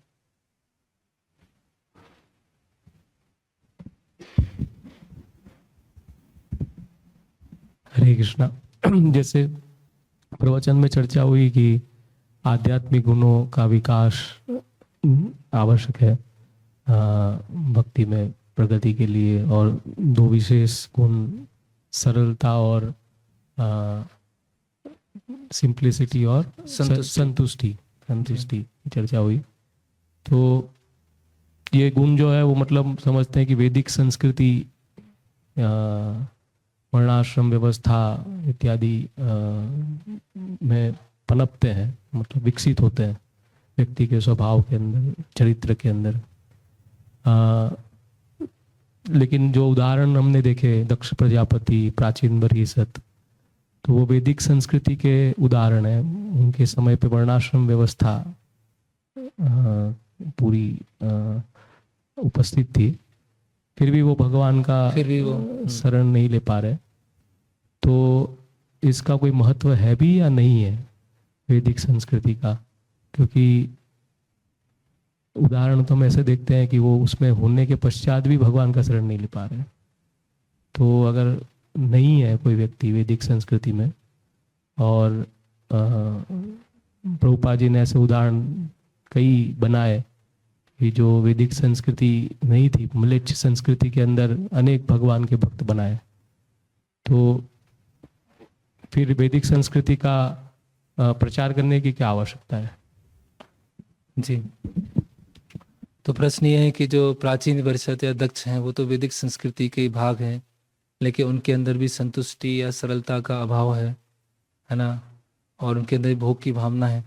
तो वैदिक संस्कृति के जो भी नियम हैं वो भक्तिमय सेवा को सपोर्ट करने के लिए, एक अनुकूल वातावरण को क्रिएट करने के लिए। और वैदिक संस्कृति के जो अलग अलग नियम हैं अंततः हमें सतोगुण के स्तर पर लेके आएंगे, जैसे कि यहाँ बताया गया है। और सतोगुण के स्तर में आने में भक्ति करने में सहायता होगी। भक्ति अपने आप में स्वतंत्र है, भक्ति किसी भी चीज पर निर्भर नहीं है, परिस्थिति पर भी निर्भर नहीं है, लेकिन हम परिस्थिति पे बहुत निर्भर हैं। तो कोई अगर शुद्ध भक्त के प्रभाव से, शुद्ध भक्त के संग के प्रभाव से और इतना तीव्र भक्ति करता है कि जहां वैदिक संस्कृति दूर दूर तक नहीं है, वहां पर भी वो शुद्ध भक्ति के स्तर पर और शुद्ध भक्त के स्तर तक पहुंच सकता है, जहां वैदिक संस्कृति नहीं है। और हम देखते हैं श्रील प्रभुपाद लीलामृत में हिप्पियों को प्रचार किया, लेकिन इसका मतलब ये नहीं है, क्योंकि वैदिक संस्कृति भी भगवान के द्वारा प्रदत्त है, उनके द्वारा प्रदान की गई। वो एक माध्यम है जिसमें एक साधक अपनी भक्ति सेवा आसानी से कर सकता है, अनुकूल परिस्थिति में कर सकता है। तो इसीलिए यथासंभव हमें वैदिक संस्कृति को पालन करने का प्रयास करना चाहिए और वैदिक संस्कृति के जो शुद्ध भक्ति के नियम हैं उनको पालन करने का प्रयास करना चाहिए। तो वैदिक संस्कृति को अधिक से अधिक, और वैदिक संस्कृति में भी जो शुद्ध भक्ति के नियम हैं उनको हम जितना संभव पालन करेंगे उतना हमें नवधा भक्ति पालन करने में आसानी होगी। और जितना हम वैदिक संस्कृति से दूर रहेंगे, वैदिक संस्कृति के नियमों को पालन नहीं करेंगे, केवल नवधा भक्ति करेंगे, तो वहाँ की चारों तरफ की संस्कृति है, पूरा जो वातावरण है वो हमको हमेशा दूषित करता रहेगा। तो हमारी जो नवधा भक्ति है उसको करने में भी निष्ठा नहीं आएगी, वो चैंटिंग भी अच्छे से नहीं कर पाएंगे और भक्ति के नियम जो है उसको भी अच्छे से पालन नहीं कर पाएंगे। तो यस, भक्ति इंडिपेंडेंट है। अगर कोई वैदिक संस्कृति में भी नहीं है तो भी शुद्ध भक्त बन सकता है, लेकिन वो शुद्ध भक्त के प्रभाव से, प्रभुपाद जी के प्रभाव से हुआ। एक सामान्य रास्ता है कि वैदिक संस्कृति में रह के ही भक्ति के नियमों का पालन करना है और वैदिक संस्कृति के रूल से भी अटैच नहीं होना है। वैदिक संस्कृति का जो रूल है वो अंततः भगवान के प्रति जो आसक्ति है वो उत्पन्न करने के लिए वहां तक जाना है। जैसे वो श्लोक है, विश्वक्सेन कथा सुया ना उत्पाद यदि रतिम श्रम एव ही केवलम। तो सारे नियमों को पालन कर रहे हैं वैदिक संस्कृति के, लेकिन भगवान के है ना रति उत्पन्न नहीं हुई तो वो क्या हो जाएगा, सारा श्रम हो जाएगा। तो वैदिक संस्कृति यस आवश्यक है भक्ति को सपोर्ट देने के लिए, लेकिन भक्ति अपने आप में इंडिपेंडेंट है, वो किसी परिस्थिति पर निर्भर नहीं। जैसे आज भगवत गीता का आविर्भाव तिथि है और भगवान अर्जुन को बताते हैं कि आपको अपना स्वधर्म पालन करके कृष्ण भावना भावित होना है। तो कई बार ये जब प्रश्न आता है वैदिक संस्कृति और भक्ति, तो भक्ति का प्राधान्य जो है उसका महत्व बताने के लिए कई बार जो वैदिक संस्कृति है उसको एक प्रकार से सेकेंडरी के रूप में बताया जाता है। लेकिन भगवान भगवद गीता के अंदर अर्जुन जो चाहते थे कि वो अपना स्वधर्म छोड़ के भक्ति का रास्ता अपनाए, भगवान उसको बहुत तीव्र शब्द में मतलब खंडन करते हैं। तो भगवान जो बताते हैं यदा यदा ही धर्मस्य ग्लानिर्भवति भारत, धर्म स्थापन करने के लिए जो भगवान आते हैं वो वर्णाश्रम धर्म स्थापन करने के लिए भगवान प्रकट होते हैं। तो क्या ये बोला जा सकता है कि जो कोई व्यक्ति अगर वैदिक संस्कृति पालन कर रहा है, भले भक्ति नहीं कर रहा है, तो कहीं ना कहीं वो भगवान की शिक्षाओं का, भगवान का पालन कर रहा है, भगवान के आदेशों का पालन कर रहा है। और जो व्यक्ति वैदिक संस्कृति की अवहेलना करता है और भगवान की भक्ति कर रहे हैं लेकिन वैदिक संस्कृति का अवहेलना करता है, तो कहीं ना कहीं वो भगवान के अवहेलना कर रहा है, ऐसा समझा जा सकता है। तो जो वैदिक संस्कृति को पालन कर रहे हैं लेकिन भक्ति को फॉलो नहीं कर रहे हैं, एक स्तर पे भगवान के आदेश को मान रहे हैं, पुण्यशाली जैसे दक्ष प्रजापति हैं, राजा प्राचीन वर्षित है, जो भी कर रहे हैं वैदिक संस्कृति के अनुसार कर रहे हैं, लेकिन भक्त नहीं है वो। तो एक स्तर पर पुण्यशाली हैं, पायस वैदिक मटेरियलिस्ट ऐसा बोल सकते हैं एक तरह से वो। लेकिन जो वैदिक भक्त हैं लेकिन वैदिक संस्कृति को यथासंभव फॉलो कर रहे हैं, उनके लिए ठीक है। लेकिन जो वैदिक संस्कृति का खंडन कर रहे हैं तो वो वास्तव में भक्ति भी लंबे समय में नहीं कर पाएंगे और एक तरह से भगवान के आदेश का ही अनादर कर रहे हैं, भगवान के आदेश का अनादर होगा। क्योंकि हमारा लक्ष्य केवल वैदिक संस्कृति नहीं है, लक्ष्य वैदिक संस्कृति के माध्यम से शुद्ध भक्ति तक पहुंचना है। तो वो स्वधर्म और भक्ति वो दोनों साथ साथ में चल रही है। तो यहाँ प्रश्न होता है फिर भक्ति कैसे इंडिपेंडेंट हुई?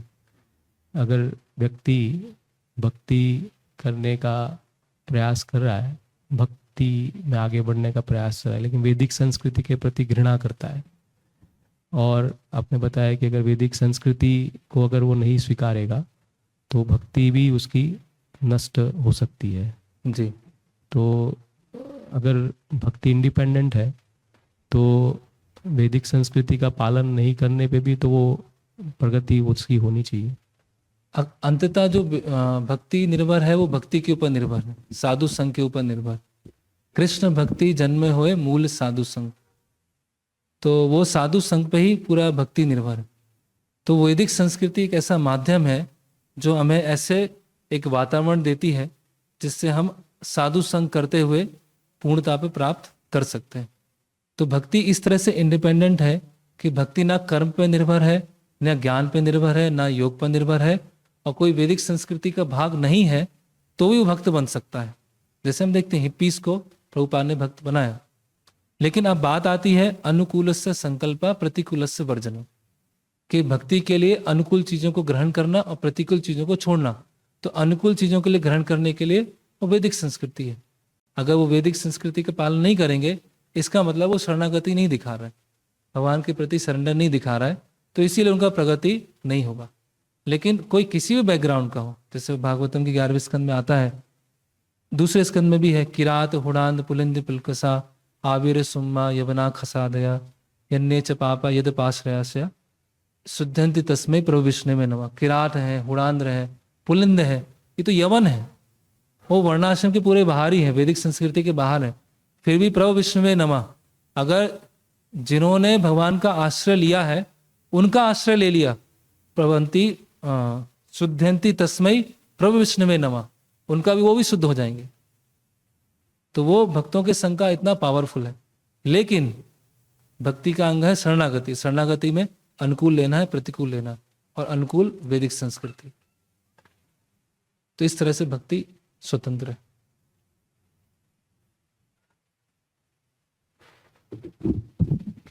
आश्रय निमाई को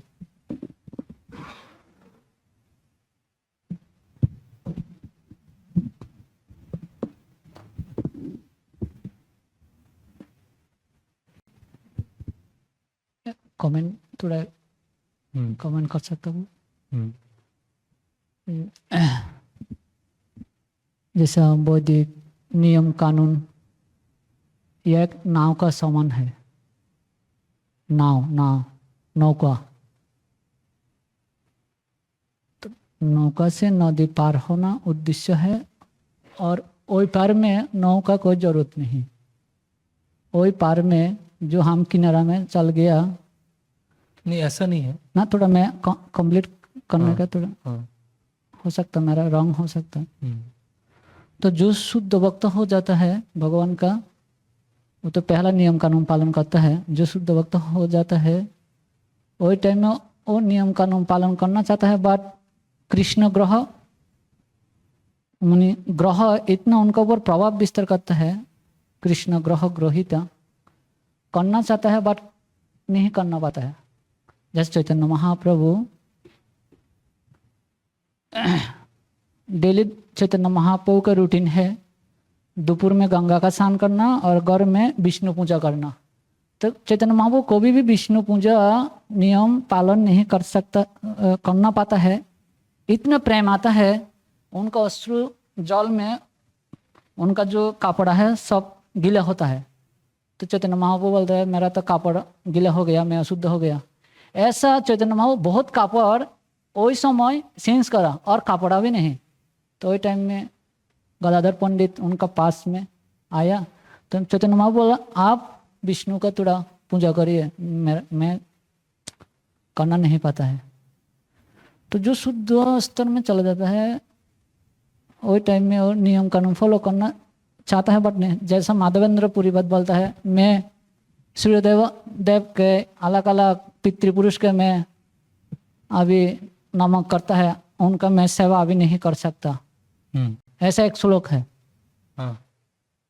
तो यह थोड़ा तो प्रश्न क्या है? मैं प्रभु जी बोला जो नियम कानून और भक्ति नियम पालन। नहीं, प्रभु जी तो अलग बोले, वो स्वधर्म और भक्ति उसके बारे में चर्चा हुआ। स्वधर्म मतलब वर्णाश्रम जो धर्म भगवान स्थापित कर रहे हैं, वो भक्ति है। लेकिन आपका प्रश्न ये है कि भक्ति की शुद्ध भक्त भी कभी कभी वर्णाश्रम धर्म पालन नहीं करता है, बौद्धिक नियम कानून पालन नहीं करता है। जैसा माधवेंद्र पुरी बात का मैं एक श्लोक का उदाहरण अभी दिया। हाँ, वो बोलता है, हे पितृपुरुष, हे मेरा अलग अलग देव देवी, मैं स्वधर्म अभी नहीं पालन करना पाता है, आप मेरा माफ करिए, ऐसा भी प्रार्थना करता है। तो वो जो वैदिक नियम है, पितरों की पूजा करना, संध्या वंदन या जो देवी देवताओं की पूजा है, वो तो भक्त भी नहीं करता है। वो जो माधवेंद्रपुरी प्रार्थना कर रहे हैं वो बिल्कुल अलग स्तर पर प्रार्थना है कि भक्ति में आने के बाद कर्मकांड, कर्म, ज्ञान, योग से संबंधित जो भी विधियां हैं वो मुझे पालन करने की आवश्यकता नहीं है। अब तो मैं भक्ति में आ गया हूं, बाकी कोई अनुष्ठान वो पालन करने की आवश्यकता नहीं है। लेकिन वहां जो बात हो रही है वो अपने नियत कर्तव्य, जो वर्णाश्रम के कर्तव्य हैं, देवी वर्णाश्रम के जो कर्तव्य हैं, वो करने की बात हो रही। तो एक वैदिक वर्णाश्रम, तो वैदिक वर्णाश्रम में ऐसे भी नियम है जिससे व्यक्ति का क्रमिक विकास होता है, क्रमिक शुद्धिकरण होता है। तो वो क्रमिक विकास में बहुत सारे देवी देवताओं की उपासना होती है, पितरों की पूजा होती है। तो माधवेंद्रपुरी बोल रहे हैं कि जो शुद्ध भक्ति के अलावा जितने भी अनुष्ठान हैं अभी मुझे करने की आवश्यकता नहीं है। मैं कोई पितृ तर्पण नहीं करूंगा, मैं कोई संध्या वंदन नहीं करूंगा, मैं कोई उपासना नहीं करूंगा। केवल जो मुरारी है, जो मधुसूदन है, बस उनका ही स्मरण करूंगा। तो वो उन नियमों की बात है जो भक्त शुरुआत में ही छोड़ देता है। जो आपने नियम बताए शुरुआत में छोड़ देता है। अभी वो चैतन्य महाप्रभु का आप जो बता रहे हैं कि चैतन्य महाप्रभु जगन्नाथपुरी में है और अश्रुपात होता है, कपड़े गीले हो जाते हैं, वो फिर अलग अवस्था है। गृहस्थ आश्रम में, हाँ। नवद्वीप में, वो अलग अवस्था है। वो अवस्था है क्या है कि जो वैदिक साधना भक्ति के नियमों का पालन कर रहे हैं और जब पालन करते करते रागानुगा साधना, भाव भक्ति, प्रेम भक्ति के ऊपर पहुंचेंगे तो अंततः सारे नियमों का पर्पस क्या है? स्मर्तव्य सततम विष्णु विस्मर्तव्यो न जातुचित। तो वो सारे नियमों का जो सार है वो चैतन्य महाप्रभु फॉलो कर रहे हैं। लेकिन फिर भी ये तो पर्सनल लेवल पर है। जब वो सोसाइटी, जब वो सबके साथ में है, जैसे वो सनातन गोस्वामी जगन्नाथ मंदिर के पास से नहीं गए, दूर से गए, तो चैतन्य महाप्रभु बहुत खुश हो जाते हैं। चैतन्य महाप्रभु को स्त्री गा रही है, चैतन्य महाप्रभु तुरंत वहां दौड़ते हुए जाते हैं। तो वो उनको उनके पास से खींच लेते, बोले स्त्री गा रही, बोले हाँ सन्यासी को नहीं सुनना चाहिए। तो चैतन्य महाप्रभु वो सब नियम पालन कर रहे हैं। व्यक्तिगत स्तर पर जब वो भावोन्मद है तो वो ये जो नियम है वैदिक साधना भक्ति के नियम, उनको पालन करने की आवश्यकता नहीं बची। बहुत सारे उदाहरण है। बंसीदास बाबा जी महाराज वो नियम पालन नहीं कर रहे हैं। सनातन गोस्वामी वो नियम पालन नहीं कर रहे हैं। वो नियम पालन नहीं कर, उनके लिए नियम बचे। नियम किस लिए हैं? हमें रेगुलेट करके भोग भावना को छोड़कर भगवान के प्रति प्रेम उत्पन्न करने के। अभी हम श्रील प्रभुपाद का एग्जाम्पल देखें। प्रभुपाद सारे नियम फॉलो कर रहे हैं, फॉलो नहीं कर रहे हैं, वो नियम ऑटोमेटिकली हो रहा है। हम नियम क्यों बोलते हैं? ये करना है, ये नहीं करना है। लेकिन नियम वास्तव में क्या है? भगवान की इच्छा। तो प्रभुपाद ऑटोमेटिकली वो फॉलो कर रहे हैं, उनके लिए तो स्वाभाविक हो गया नियम। तो माधवेंद्रपुरी जो छोड़ने की बात कर रहे हैं वो तो शुद्ध भक्ति के बाहर की चीज है, उसको बोल रहे हैं। और चैतन्य महाप्रभु ने जो ऊपर से छोड़ दिया है वो वैदिक साधना भक्ति के नियमों को पालन करने की आवश्यकता नहीं है।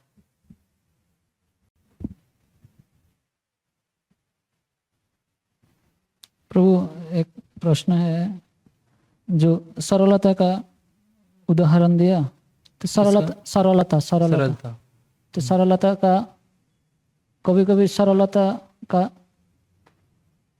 या मैं सरल से, कोई वक्त तो मेरा ऐसा बात पूछा, मैं सरल से सब बोल दिया, तो या कभी कभी मेरा के लिए काल होता है।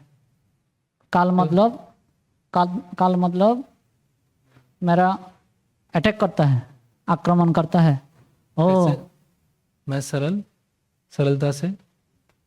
सरलता का सुजुग अपव्यवहार करता है। कभी कभी हम सरल से ओपन करा, हार्ट ओपन करा दूसरा वक्त का, दूसरे भक्त के सामने सरलता से अपना हार्ट ओपन हार्ट किया। ओपन करा। तो हाँ। यही या क्या करता है, पब्लिक प्लेस में अलग अलग भक्तों का सामने में ऐसा बोलता है, ओ यह भक्त ऐसा है, ओ वो आप ऐसा कर रहे हैं। तो थोड़ा ऐसा सरल होना चाहिए।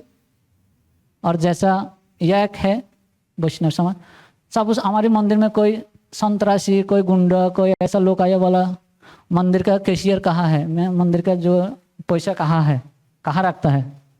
तो ऐसा सरल होना चाहिए, ओए इधर रखता है या है, या बॉक्स है, आप लीजिए, इधर से लीजिए, साबी लीजिए। सरल तो होना चाहिए। तो उसमें बताया गया है कि जो वैश्य हैं और क्षत्रिय हैं स्वभाव से सरल होते हैं, लेकिन कार्यों में कभी कभी उनको, जो मैनेजर्स हैं और वैश्य हैं, वैश्य बोलेंगे कि मैं कोई कुछ प्रॉफिट नहीं ले रहा हूँ, जितने बनाया उतने में दे रहा हूँ, ये बोलेंगे। लेकिन सबको पता है वो झूठ बोल रहे हैं। लेकिन वैश्य को बोलना है तो अपने स्वभाव में, नेचर में सरल होते हैं, लेकिन कंडक्ट में जिनको मैनेजमेंट करना है तो मैनेजमेंट में थोड़ा थोड़ा कहीं पॉलिटिक्स भी आ जाएगा, कहीं कुछ भी चीज़ आ जाएगी, लेकिन वो सब किसके लिए होता है?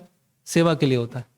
तो इसीलिए ब्राह्मण और शूद्र के लिए तो सरलता बिल्कुल ही होना चाहिए।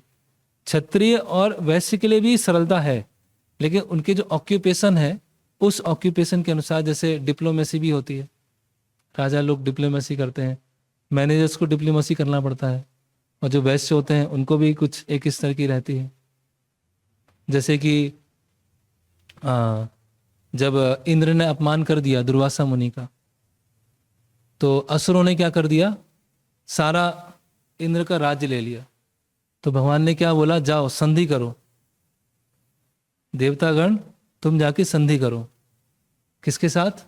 असुरों के साथ, और समुद्र मंथन करो, और समुद्र मंथन से अमृत आएगा, और अमृत तुम्हारे लिए होगा। तो क्या करो, थोड़ा सा डिप्लोमेसी, भगवान डिप्लोमेसी सिखा रहे हैं कि जाओ थोड़ा असुरों के साथ बना के रखो। कब तक? जब तक अमृत नहीं मिल जाए, उसके बाद फिर उनको मार दो। तो जहाँ एडमिनिस्ट्रेशन, मैनेजमेंट, व्यापार, जहाँ ये सब चीज़ें आती हैं, वहाँ थोड़ा थोड़ा वो कार्य में है, लेकिन व्यक्तिगत स्तर पे वो सरल है।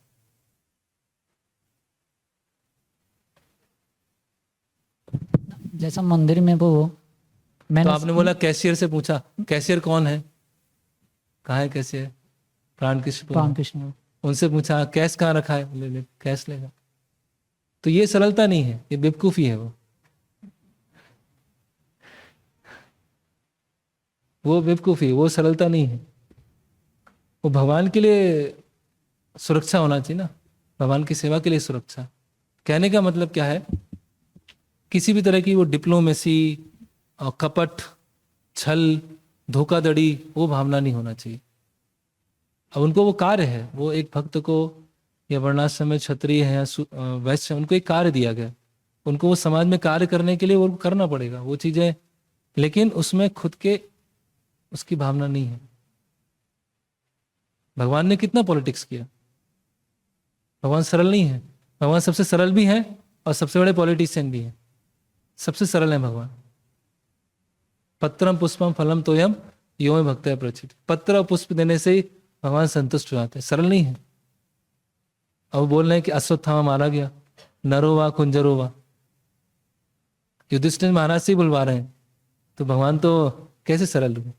तो जहां पर ये नीतियां और ये सब, उसमें थोड़ा सा, जैसे प्रभुपाद एक व्यक्ति थे, पूरे मायापुर में गिटार बजाते थे, हर जगह गिटार बजा रहे, सब परेशान, और उनको पता ही नहीं चल रहा है कि सब मुझसे परेशान, सबको लग रहा अच्छा है। तो प्रभुपाद जी बोलते हैं कि आप इतना अच्छा गिटार बजाते हैं, आप क्यों ना पूरे संसार में गिटार बजाएं।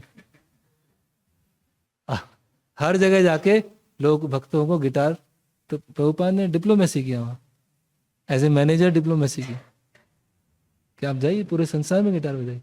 तो मायापुर छोड़ के चले गए।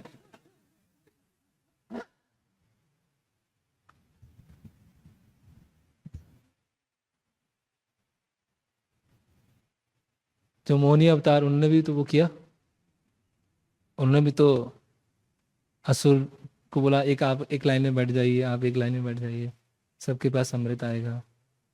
और फिर उन्होंने भी छल किया, वामन देव उन्होंने भी छल किया। तो वो सरलता है, भक्तों को सरल ही होना चाहिए। लेकिन जब कुछ ऐसे कार्य हैं वास्तव में, वही एडमिनिस्ट्रेशन, मैनेजमेंट, ट्रेडिंग, व्यापार, विशेषकर ये 2 वर्ण हैं, उनके लिए कुछ डिप्लोमेसी रहती है। ओके, यहाँ पे हम विराम, हाँ ठीक है, उस पर ये जो ध्यान ध्यान का आपने बताया भगवान के विग्रह में, इसका मतलब ये थोड़ा इसका कैसे मतलब इसको कैसे थोड़ा सा। ऐसे प्रभुपाद कई जगह बताते हैं कि जैसे भागवतम के प्रथम स्कंद, द्वितीय स्कंद भगवान के चरण हैं, तो भगवान के दिव्य जो दर्शन करना, चरणों पे ध्यान करना, भगवान की जो सुंदर मुख कमल, उस पे उसके दर्शन करना, वही ध्यान है। जैसे जो योगी होते हैं, परमात्मावादी होते हैं, परमात्मा पे ध्यान करके बहुत प्रसन्न होते हैं, लेकिन भक्तों के लिए ध्यान क्या है? भगवान की सुंदर विग्रह, उस पर ध्यान करना। और ये जो बुद्धि के ऊपर सूक्ष्म काम वासना रहते हैं आपने बताया, ये क्या, ये जो हमारा जो संस्कार है ऐसा है मतलब, या फिर की भोग इच्छा है बोलो? संस्कार भी हैं, पुराने संस्कार भी हैं, और इस जन्म में भी हमने इकट्ठा किया कुछ वही वाला जो है बुद्धि को इफेक्ट। हाँ, वो बुद्धि को वो करती है, कि बुद्धि चलेगी कि इस काम वासना को कैसे पूरा करना है। जो टेररिस्ट होते हैं बहुत बुद्धिमान होते हैं, होते कि नहीं होते? बहुत बुद्धिमान होते हैं, लेकिन बुद्धि गलत चीज में उपयोग हो रही, क्योंकि उनकी बुद्धि किससे चल रही है? वो जो इच्छाएं हैं, गलत इच्छाएं, उससे बुद्धि चल रही है। केवल बुद्धि तीव्र होना अपने आप में पर्याप्त नहीं है, स्पिरिचुअल इंटेलिजेंस होना वो इंपॉर्टेंट है। बुद्धि तो बहुत लोग ऐसे ऐसे ऐप बना रहे हैं, ऐसे ऐसे प्रोग्रामिंग कर रहे हैं, देख के आश्चर्य लगे, अरे कैसे हो गया है, लेकिन वो इतना इंपॉर्टेंट नहीं है। वो प्यूरिफाइड इंटेलिजेंस है या नहीं है, वो इंपॉर्टेंट। हमारा ये जो हम जो बताते हैं, हमारा जो दूषित चेतना है मतलब भोग वासना है, ये ऐसा तो नहीं है ना, इससे अलग है ना ये तो? जैसे हम बोलते हैं ना, जैसा कंटामिनेट कॉन्शियसनेस जो है। हाँ, वो लगभग एक जैसे ही है, जो बुद्धि से ऊपर है, कंटेमिनेटेड कॉन्शियसनेस, लगभग एक ही है। दूषित चेतना से वैसे हमारी बुद्धि फिर दूषित तरीके से चलती है। ठीक है, हरे कृष्णा कृष्णा कृष्णा हरे हरे, हरे राम राम राम हरे हरे। श्रील प्रभुपाद की जय, श्रीमद् भागवतम की जय, श्रीमद् भगवद गीता यथारूप की जय, श्रीमद् भगवद गीता आविर्भाव तिथि महोत्सव की जय। हिताय गौर प्रेमानंदे, हरि हरि।